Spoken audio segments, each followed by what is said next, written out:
ദൈവ തിരുനാമത്തിനെ മഹത്വമുണ്ടാവട്ടെ. Bible reading പ്രോഗ്രാമിൽ സംബന്ധിക്കുന്ന ഏവർക്കും കർത്തൃനാമത്തിൽ സ്നേഹവന്ദനം. ഇന്ന് നമ്മൾ വായിച്ച് ധ്യാനിക്കുന്നത് അപ്പോസ്തലപ്രവൃത്തികൾ 5-ാം അധ്യായമാണ്. 4-ാം അധ്യായത്തിൻ്റെ സമാപനത്തിൽ ആദിമസഭയുടെ ആരാധനയെക്കുറിച്ചൊക്കെ നമ്മൾ വായിച്ചു. എൻ്റെ സമാപനത്തിൽ എല്ലാ വസ്തുവകളെല്ലാം അവർ പൊതുവക എന്നെണ്ണുകയും ഓരോരുത്തരും അവരുടെ വസ്തുവകകൾ വിറ്റ് അതിൻ്റെ പണം അപ്പോസ്തലന്മാരുടെ കാൽക്കൽ കൊണ്ടുവന്ന് സമർപ്പിക്കുകയും അത് ആരാധന കഴിഞ്ഞ് ആ പണം കൊണ്ട് ഭക്ഷണം കഴിച്ച് അവർ പിരിയുന്നതായ ഒരു രീതിയാണ് അവർക്കുണ്ടായിരുന്നത്. അതിനൊരു പ്രധാന കാരണം നമ്മൾ നേരത്തെ ചിന്തിച്ചിരുന്നു. കർത്താവ് അവരുടെ കാലത്ത് തന്നെ രണ്ടാമത് വരുമെന്നുള്ള ഒരു പ്രതീക്ഷയാണ് അവർക്കുണ്ടായിരുന്നത്. മാലാഖ കർത്താവ് സ്വർഗ്ഗാരോഹണം ചെയ്തപ്പോൾ പറഞ്ഞു തന്നെയാണല്ലോ, ഗലീല പുരുഷന്മാരെ, നിങ്ങൾ ആകാശത്തേക്ക് നോക്കി നിൽക്കുന്നത് അവൻ പോയതുപോലെ വീണ്ടും വരും. കർത്താവ് അവരോട് പറഞ്ഞു, ഞാൻ നിങ്ങൾക്ക് സ്ഥലമൊരുക്കാൻ പോകുകയാണ്. സ്ഥലമൊരുക്കിയ ശേഷം ഞാൻ വന്ന് നിങ്ങളെ ചേർത്തുകൊള്ളും. ഞാൻ ഇരിക്കുന്ന ഇടത്ത് നിങ്ങളെ ഇരുത്തും. അപ്പോൾ താമസം വിന എത്രയും വേഗം കർത്താവ് വരുമെന്നുള്ളത് കൊണ്ട് ഇനി ഈ ഭൂമിയിൽ മറ്റ് ജോലികളിലോ മറ്റ് പ്രവർത്തനങ്ങളിലോ നമ്മൾ വ്യാപൃതരാകേണ്ട കാര്യമില്ല. കർത്താവ് വരുമ്പോൾ നമ്മളെ കൂട്ടിക്കൊണ്ട് പോകും. അതുകൊണ്ട് അവർ മറ്റ് ജോലിക്കൊന്നും പോകാതെ എല്ലാവരും ഒന്നിച്ചു കൂടി പ്രാർത്ഥിക്കുന്ന ഒരു രീതിയായിരുന്നു അവർക്കുണ്ടായിരുന്നതെന്ന് നമുക്ക് മനസ്സിലാക്കാം. അപ്പോൾ അങ്ങനെ ജീവിക്കുമ്പോൾ അവർക്ക് ഭക്ഷണം കഴിക്കാനുള്ള മാർഗം എന്താണ്? ആ മാർഗമുണ്ടാകണമെങ്കിൽ പണം വേണം. ആ പണത്തിനുള്ള മാർഗം വസ്തുവകകൾ വിൽക്കുക എന്നുള്ളതാണ്. അങ്ങനെയായിരിക്കണം, അങ്ങനെ ഒരു രീതി അന്ന് അവിടെ വരാൻ കാരണമായിട്ട് തീർന്നത്. എന്തായിരുന്നാലും ഇതിനു മുമ്പ് നമ്മൾ 4-ാം അധ്യായത്തിൻ്റെ സമാപനത്തിൽ ജോസഫ് എന്ന് പറയുന്ന ഒരു മനുഷ്യൻ വസ്തുവകൾ വിറ്റ് അപ്പോസ്തലന്മാരുടെ കാൽക്കൽ കൊണ്ടുവന്നതായി വായിക്കുന്നു. 5-ാം അധ്യായത്തിൽ അനനിയാസ് സഫീറ എന്നുള്ള 2 ദമ്പതികൾ അവരുടെ വസ്തുവകൾ വിറ്റ പണവുമായി അപ്പോസ്തലന്മാരുടെ അടുത്തേക്ക് വരുന്നതാണ് നമ്മൾ കാണുന്നത്. ഒരു കാര്യം നമുക്ക് വ്യക്തമാണ്, അവർ രണ്ടുപേരും വിശ്വാസികളായിരുന്നു. അതുകൊണ്ടാണല്ലോ അവരതും കൊണ്ട് ആ വസ്തു വിൽക്കാൻ അവർ തയ്യാറായതും ആ പണം അപ്പോസ്തലന്മാരുടെ കയ്യിൽ കൊടുക്കാൻ അവർ വന്നതും അവർ വിശ്വാസികളായിരുന്നതുകൊണ്ട് മാത്രമാണ്. അന്നത്തെ ആ ക്രമീകരണം അനുസരിച്ച് അവരുടെ നിലം വിറ്റു. അത് രണ്ടും നല്ല കാര്യങ്ങളാണ്. പക്ഷെ അവർക്ക് പറ്റിയ അബദ്ധം അത് കുറേ അവരെടുത്ത് ഒളിച്ചു വെച്ചു. കാരണം കർത്താവിനി വന്നില്ല എങ്കിൽ, അല്ലെങ്കിൽ മറ്റൊന്ന് പ്രതിസന്ധി ഉണ്ടായാൽ നമ്മളെങ്ങനെ മുന്നോട്ട് ജീവിക്കുമെന്നുള്ള ആകുല ചിന്തയായിരുന്നിരിക്കാം കുറേ പണം മാറ്റിവെക്കുവാൻ അവരെ പ്രേരിപ്പിച്ചത്. പക്ഷെ അവർ ചെയ്ത തെറ്റിൻ്റെ ആഴമെന്തെന്ന് ചോദിച്ചാൽ, കർത്താവിൻ്റെ പ്രതിനിധിയായി പരിശുദ്ധാത്മാവിനാൽ നിറയപ്പെട്ട് ആദിമസഭയ്ക്ക് വേണ്ടി എല്ലാ കാര്യങ്ങൾക്കും നേതൃത്വം കൊടുക്കുന്ന പത്രോസ് അപ്പോസ്തലന്റെ അടുക്കൽ അവർ വന്ന് വ്യാജം പറഞ്ഞു, കള്ളം പറഞ്ഞു എന്നുള്ളതാണ്. പരിശുദ്ധാത്മ ആവാസമുള്ള കർത്താവിൻ്റെ പ്രതിനിധികളുടെ മുൻപാകെ ഒരു പാപം അവരുടേത് അവർ മറച്ചു വെച്ചു. കർത്തൃപ്രതിനിധിയുടെ മുൻപാകെയുള്ള അസത്യമായ ഏറ്റുപറച്ചിൽ അത് പരിശുദ്ധാത്മാവിനോടുള്ള ഒരു പാപമാണ്. അതുകൊണ്ടാണ് പത്രോസ് പറഞ്ഞത്, നീ മനുഷ്യരോടല്ല, നീ വ്യാജം കാണിച്ചത് ദൈവത്തോടത്രയെന്ന്. അതുകൊണ്ട് ആ ദമ്പതികൾക്ക് ലഭിച്ച ശിക്ഷ പത്രോസിൻ്റേതല്ല, ദൈവത്തിൻ്റേതാണ്. അധാർമികർക്കുള്ള ശിക്ഷ കാണുമ്പോൾ ദൈവജനം കൂടുതൽ ഭക്തിയുള്ളവരാകണം. എന്നാൽ നമുക്കറിയാം, അതിനുശേഷവും ഇന്നും എത്രയോ വ്യാജകരമായ കാര്യങ്ങൾ ഈ സഭയിൽ നടക്കുന്നുണ്ട്. പക്ഷെ ആരും വീണു മരിക്കുന്നില്ല. എന്തായിരിക്കണം അതിന് കാരണം? ഈ ആദിമസഭയുടെ പ്രാരംഭദശയെന്ന് പറഞ്ഞ് ന്യായപ്രമാണ യുഗത്തിൻ്റെ സമാപനവും ആണ്. ന്യായപ്രമാണ യുഗത്തിൽ ദൈവത്തോട് മത്സരിക്കുന്നവന് അല്ലെങ്കിൽ വ്യാജം കാണിക്കുന്നവന് ശിക്ഷ വളരെ പെട്ടെന്നാണ്. അതുകൊണ്ട് നമുക്കറിയാം, സക്കറിയ പുരോഹിതൻ സംശയിച്ചപ്പോൾ തന്നെ സ്നാപക യോഹന്നാന്റെ ജനനവുമായി ബന്ധപ്പെട്ട ശിശുവിനെ കാണുന്നുള്ള വരെ നീ മൗനമായിരിക്കുമെന്ന് പറഞ്ഞു. അങ്ങനെ സംഭവിക്കുകയാണ്. കോരഹപുത്രന്മാർ പഴയ നിയമത്തിൽ മത്സരിച്ച് ദൈവസ്ഥലം ധൂപം കാട്ടി ഭൂമി അവരെ വിഴുങ്ങുന്നത് നമ്മൾ കാണുന്നുണ്ട്. അപ്പം ന്യായപ്രമാണ യുഗത്തിൽ ശിക്ഷ ഉടൻ തന്നെ അവർക്ക് ലഭിച്ചിരുന്നു. എന്നാൽ നമുക്കിന്ന് ഉള്ള പ്രത്യേകത, ഞാനും നിങ്ങളും ഇന്ന് ജീവിക്കുന്നത് കൃപായുഗത്തിലാണ്. കൃപായുഗത്തിൽ ശിക്ഷ പലപ്പോഴും പെട്ടെന്ന് ലഭിക്കാറില്ല. എന്തുകൊണ്ടെന്ന് ചോദിച്ചാൽ ദൈവം ഓരോരുത്തരുടെയും മാനസാന്തരത്തിന് വേണ്ടി ദീർഘക്ഷമയോടെ കാത്തു നിൽക്കുന്നവനാണ്. ഇതിനു മുമ്പ് മത്തായിയുടെ സുവിശേഷമൊക്കെ നമ്മൾ ഒരു ഭാഗം വായിച്ചിരുന്നല്ലോ. തോട്ടക്കാരൻ അല്ലേ, ആ തോട്ടത്തിൽ അത്തിവൃക്ഷത്തെ നട്ടു, ഫലം കായ്ക്കാതെ വന്നപ്പോൾ വെട്ടിക്കളയാൻ വേണ്ടി ഉടമസ്ഥൻ ആവശ്യപ്പെട്ടപ്പോൾ ആ കൃഷിക്കാരൻ ആവശ്യപ്പെട്ടു, 1 വർഷം കൂടെ നമുക്ക് തടമെടുത്ത് വളമിട്ട് വെള്ളമൊഴിച്ച് നോക്കാം, എന്നിട്ടും ഫലമില്ലെങ്കിൽ മാത്രം വെട്ടിയാൽ മതി. ഇത് പിതാവിൻ്റെ സന്നിധിയിൽ പുത്രൻ തമ്പുരാൻ നമുക്ക് വേണ്ടി നടത്തുന്നതായ മധ്യസ്ഥതയാണ്. ആ മധ്യസ്ഥത ഇപ്പോൾ ശക്തമായി നടക്കുന്നത് കൊണ്ടാണ് നമ്മൾ ഇതുപോലെയുള്ള വ്യാജപ്രവൃത്തികളൊക്കെ കാണിച്ചിട്ടും ശിക്ഷിക്കപ്പെടാതെ ഇരിക്കുന്നത്. ദൈവം വീണ്ടും വീണ്ടും ദീർഘക്ഷമയോടെ നമുക്ക് അവസരങ്ങൾ നൽകുകയാണെന്നുള്ള ബോധ്യം നമുക്കുണ്ടാവണം. എന്നാൽ ഇവിടെ ആ ന്യായപ്രമാണത്തിൻ്റെ ആ അവസാന ഘട്ടം, കൃപായുഗം ആരംഭിക്കാൻ പോകുന്നതല്ലേ ഉള്ളൂ. അതുകൊണ്ടായിരുന്നിരിക്കാം അവർക്ക് പെട്ടെന്ന് ആ ശിക്ഷ അവിടെ ലഭിക്കാൻ കാരണമായിട്ട് തീർന്നത്. അതിനുശേഷം നമ്മൾ 17 മുതൽ 20 വരെയുള്ള വാക്യങ്ങൾ നമ്മൾ കാണുന്നത് സ്ലീഹന്മാരെ തടവറയിലായി ആക്കപ്പെടുന്നതായ കാര്യമാണ്. അപ്പോൾ അവിടെ മാലാഖയുടെ പ്രത്യക്ഷതയുണ്ടാകുന്നു, മാലാഖയുടെ സന്ദേശമുണ്ടാകുന്നു, തടവിൽ നിന്ന് അത്ഭുതകരമായ മോചനം അവർക്ക് ലഭിക്കുകയാണ്. ദൈവദാസന്മാർക്ക് അവരുടെ ജീവിതത്തിൻ്റെ പ്രതികൂല സാഹചര്യത്തിൽ ദൈവം അത്ഭുതകരമായ വിജയം നൽകുമെന്ന് ഈ സംഭവത്തിലൂടെ നമുക്ക് മനസ്സിലാക്കാം. പ്രതികൂല സാഹചര്യത്തിൽ പോലും ദൈവം അത്ഭുതകരമായ വിജയം നൽകുമെന്നുള്ളതാണ്. പ്രതികൂല സാഹചര്യങ്ങളിലും ക്രിസ്തുവിനെക്കുറിച്ചുള്ള സാക്ഷ്യത്തിന് മുടക്കം വരുത്താവുന്നതല്ല എന്ന് ഈ അപ്പസ്തോലന്മാരുടെ ആ പ്രവൃത്തിയിലൂടെ നമുക്ക് കാണാൻ പറ്റും. അവരുടെ സാഹചര്യ സമ്മർദ്ദത്താൽ ഭീതി കൊണ്ട് അവരുടെ ദൗത്യത്തിൽ അവരൊരു കുറവും അവർ വരുത്തിയിട്ടില്ല. ഇതിനു മുൻപ് ഉയർത്തെഴുന്നേറ്റവനായ കർത്താവ് ഭയപ്പെട്ട് വാതിലടച്ചിരുന്ന ശിഷ്യന്മാരുടെ മുറിയിൽ വാതിലടച്ചിരിക്കെ പ്രവേശിച്ചതുപോലെ ഈ കാരാഗൃഹത്തിൻ്റെ പൂട്ട് തുറക്കാത്ത വാതിലിലൂടെ അത്ഭുതകരമായി തൻ്റെ ദാസരെ ദൈവം ഇവിടെ രക്ഷിക്കുകയാണ്. അപ്പോൾ നമ്മൾ മനസ്സിലാക്കേണ്ടത് കർത്തൃപ്രവർത്തനത്തെ നിശബ്ദമാക്കുവാൻ ആരെത്ര ശ്രമിച്ചാലും അത് നിഷ്ഫലമാണ്. ഇതിൻ്റെയൊക്കെ ഈ ഒരു സംഭവങ്ങളിലൂടെയൊക്കെ എന്താ പിന്നെ സംഭവിച്ച് അധികാരി വർഗത്തേക്കാൾ വിശ്വാസ്യ സമൂഹം പലമടങ്ങായി വർദ്ധിച്ചിട്ടുള്ളതേ ഉള്ളൂ. 29-ാം വാക്യത്തിൽ അവരെ ചോദ്യം ചെയ്യുമ്പോൾ അവർ ചോദിക്കുന്നുണ്ട്, ഞങ്ങൾ മനുഷ്യരെക്കാൾ കൂടുതലായി ദൈവത്തെയാണോ അനുസരിക്കേണ്ടതെന്ന്. അപ്പോൾ നമ്മൾ ഒരിക്കലും രാജ്യത്തിൻ്റെ രാഷ്ട്ര നിയമങ്ങൾ നമുക്ക് ബാധകമാണ്, അത് പാലിക്കുന്നതോടൊപ്പം ദൈവികമായ നിയമങ്ങളിൽ മുടക്കം കൂടാതെ അല്ലെങ്കിൽ അതിന് കോട്ടം സംഭവിക്കാതെ ആ നിയമം അനുസരിച്ച് ജീവിക്കാനും നമ്മൾ ബാധ്യസ്ഥരാണെന്നുള്ള ബോധ്യം നമുക്കുണ്ടാവേണ്ടതാണ്. 30 മുതൽ 33 വരെയുള്ള വാക്യങ്ങൾ പത്രോസ്ലീഹായുടെ അടുത്തൊരു പ്രസംഗമാണ്. അതിൽ യേശുവിൻ്റെ പുനരുത്ഥാനം, താൻ ദൈവത്തിൻ്റെ വലതുഭാഗത്ത് മഹിമയോടെ ഇരിക്കുന്നുവെന്നും അതുകൊണ്ട് ഇസ്രായേലിന് അനുതാപവും പാപമോചനവും ആവശ്യമാണെന്നും യേശുക്രിസ്തുവാണ് ദൈവജനത്തിൻ്റെ തലവനും ജീവദായകനെന്നും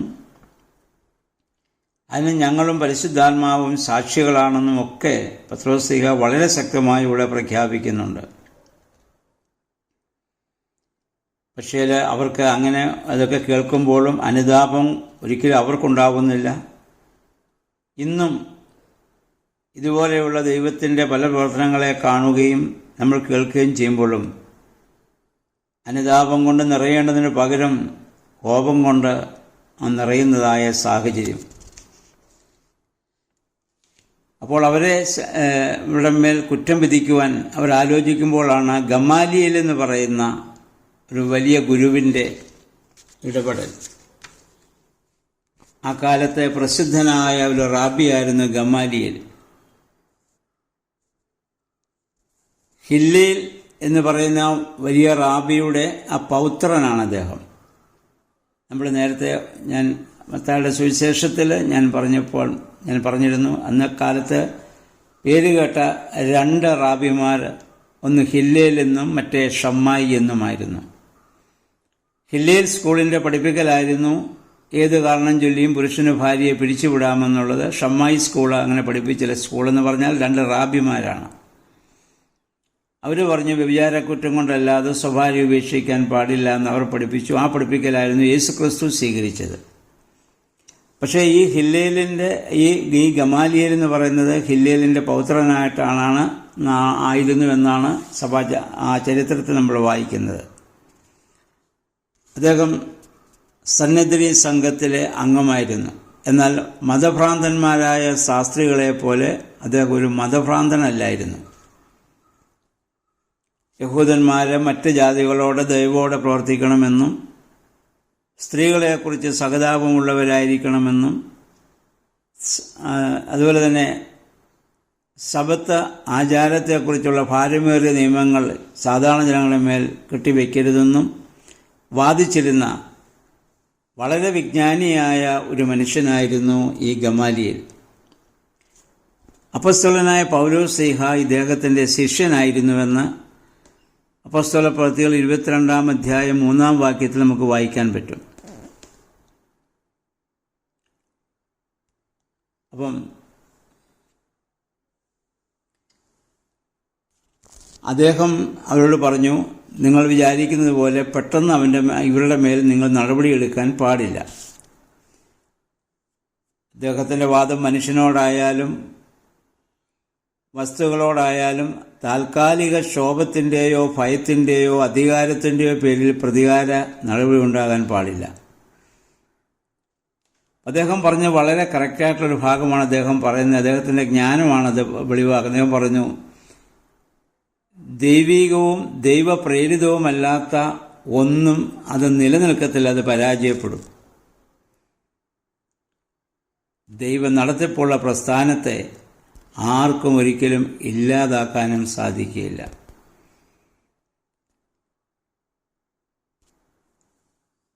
അതാണ് അദ്ദേഹം അവിടെ ആവശ്യപ്പെടുന്നത്. അതിന് ഉദാഹരണമായിട്ട് ഇതിനു മുമ്പ് 2 തീവ്രവാദികളും വിപ്ലവകാരികളുമായ ആളുകളുടെ ഇടയിൽ പ്രശ്നമുണ്ടാക്കിയ 2 പേരുടെ പേരദ്ദേഹം അവിടെ പറയുന്നുണ്ട്.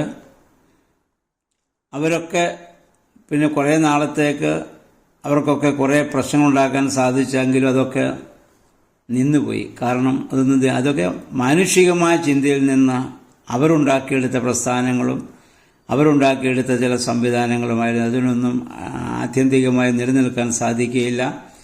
എന്നാൽ ദൈവത്തിൽ നിന്നുള്ളതിനെ ആർക്കും ഇല്ലാതാക്കാൻ സാധിക്കുകയില്ല. 40-ാം വാക്യം നമ്മൾ വായിക്കുന്നവരെ ചമ്മട്ടി കൊണ്ട്, അതുകൊണ്ട് അവരത് സ്വീകരിച്ചു. ഈ സന്നദ്ധി സംഘം ഈ ഗമാലിയേലിൻ്റെ ഉപദേശത്തെ സ്വീകരിച്ച് അവരെ അടിപ്പിച്ച് പറഞ്ഞയച്ചു എന്നാണ്. അടികൾ കൊടുത്തു എന്ന് പറഞ്ഞാൽ നമുക്ക് നേരത്തെ അറിയാം 39 അടിയാണ്, 1 കുറയെ 40 എന്നുള്ളതാണ്. പൗലോസ് ഇത് 5 പ്രാവശ്യം ഈ അടി ഏറ്റുവെന്ന് 2 കൊരിന്ത്യർ 11-ാം അധ്യായത്തിൽ അദ്ദേഹം അവിടെ പറയുന്നുണ്ട്. അങ്ങനെ യേശുവിനെ പ്രതി 1-ാമത്തെ പീഡനം യഹൂദന്മാരിൽ നിന്ന് തന്നെ ഇവർ ഏറ്റുവാങ്ങുകയാണ്. ഈ അടി കൊള്ളുമ്പോൾ നമ്മൾ മനസ്സിലാക്കേണ്ടത് അവർക്ക് വേദനയല്ല ഉണ്ടാകുന്നത്, കർത്താവിനെ പ്രതി അവർക്ക് സന്തോഷമാണ്. വീണ്ടും അവർ ദൈവാലയത്തിലും ഇതിനു മുമ്പ് പറഞ്ഞ അവരുടെ ഭവനത്തിലും പ്രബോധനം തുടർന്നുകൊണ്ടിരിക്കുകയാണ്. ഒരു പ്രതികൂലതയും ദൈവികമായ പ്രവർത്തനത്തെ നിർജീവമാക്കുകയില്ല എന്ന സത്യം ഇതിൽ നമുക്ക് മനസ്സിലാക്കാൻ പറ്റും. യഹൂദന്മാരിൽ നിന്ന് ക്രിസ്ത്യാനികൾ ആദിമ നൂറ്റാണ്ടിൽ സഹിച്ച പീഡകൾ പറഞ്ഞറിയിക്കാൻ പറ്റാത്തതുപോലെ വളരെ കഠിനമായിരുന്നു. പിന്നീട് നമ്മൾ വായിക്കും സ്തെഫാനോസിൻ്റെ വധം, സൗദിപുത്രനായ യാക്കോബിനെ ഹെറോദേസ് അഗ്രിപ്പായാൽ അദ്ദേഹത്തെ വധിച്ചു. ഇതൊക്കെ നമുക്ക് പിന്നെ കാണാൻ സാധിക്കുന്നുണ്ട്. അങ്ങനെ 4-ാം നൂറ്റാണ്ട് വരെ ക്രൈസ്തവ സഭയെ പീഡിപ്പിച്ച ധാരാളം രാജാക്കന്മാരുണ്ടായിരുന്നു. അതിൽ ഒന്നാണ് നീറോ ചക്രവർത്തി, ട്രാജന്, അന്തോണിയോസ്, ഡൊമീഷ്യന്, അദ്രിയാന്, ഔറേലിയോസ്, ദേശിയസ്, വലേറിയന്, ഡയോക്ലീഷ്യൻ. ഇങ്ങനെ ക്രൈസ്തവ സഭയെ ഉന്മൂലനം ചെയ്യാൻ വേണ്ടി ശ്രമിച്ച ധാരാളം ആളുകൾ സഭാ ചരിത്രത്തിലുണ്ട്. പക്ഷെ അവർക്കൊന്നും ആത്യന്തികമായി സഭയെ നശിപ്പിക്കാൻ സാധിച്ചില്ലെന്നും മാത്രമല്ല, ഒരു ചക്രവർത്തി തന്നെ, കുസ്തന്തീനോസ് ചക്രവർത്തി തന്നെ ക്രിസ്ത്യാനിയാവുകയും സഭയ്ക്ക് വലിയ സ്വാതന്ത്ര്യം നൽകുകയും ചെയ്തു 4-ാം നൂറ്റാണ്ടിൽ.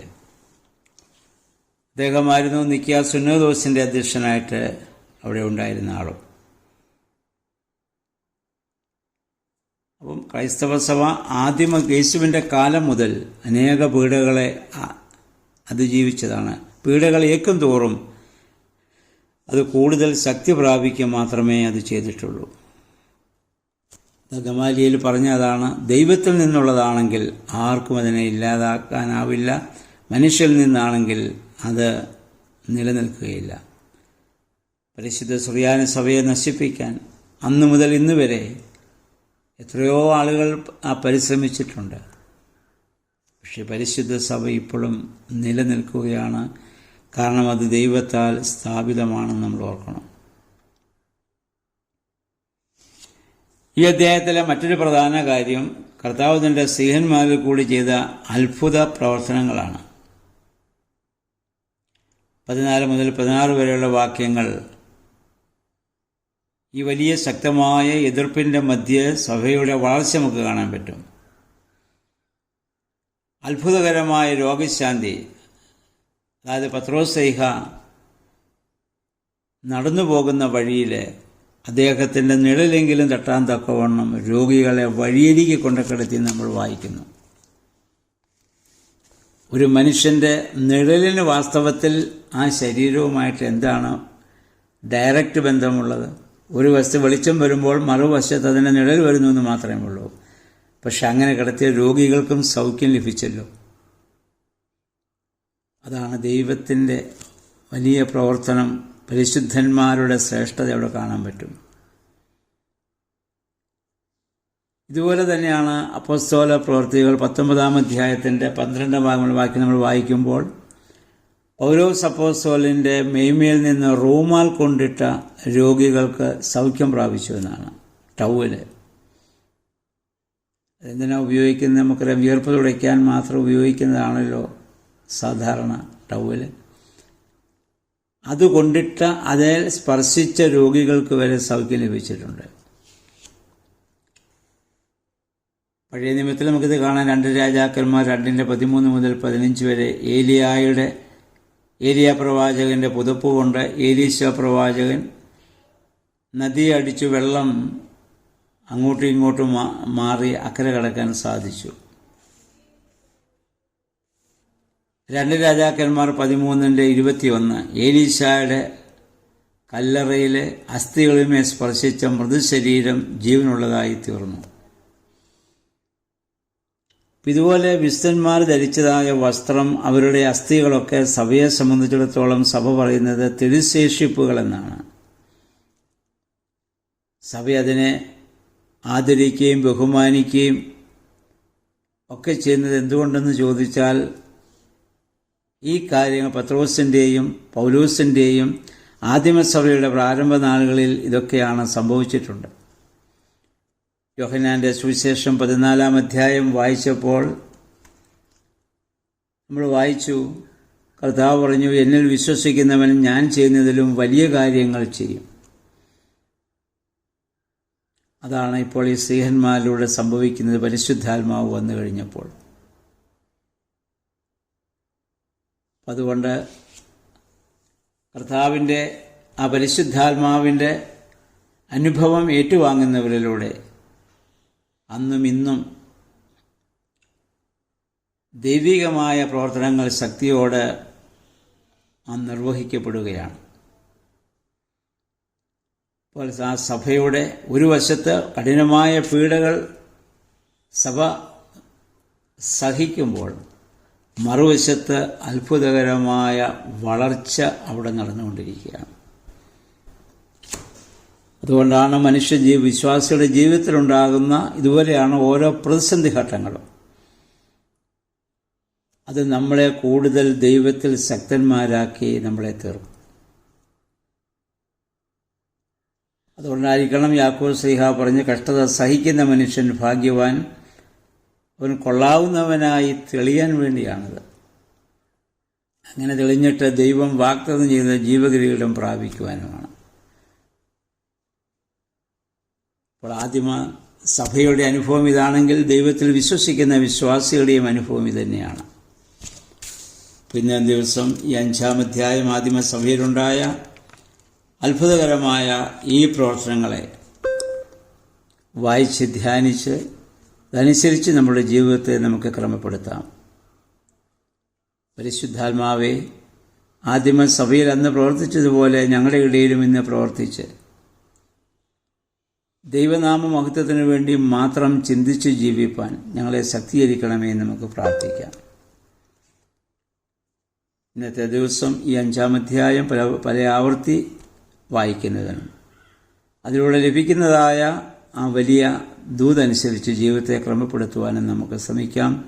ദൈവത്തിൻ്റെ പരിശുദ്ധാത്മാവ് അതിന് നമ്മെ സഹായിക്കട്ടെ. എല്ലാവർക്കും നല്ലൊരു ശുഭദിനം ആശംസിക്കുന്നു. ദൈവനാമം മഹത്വപ്പെടട്ടെ.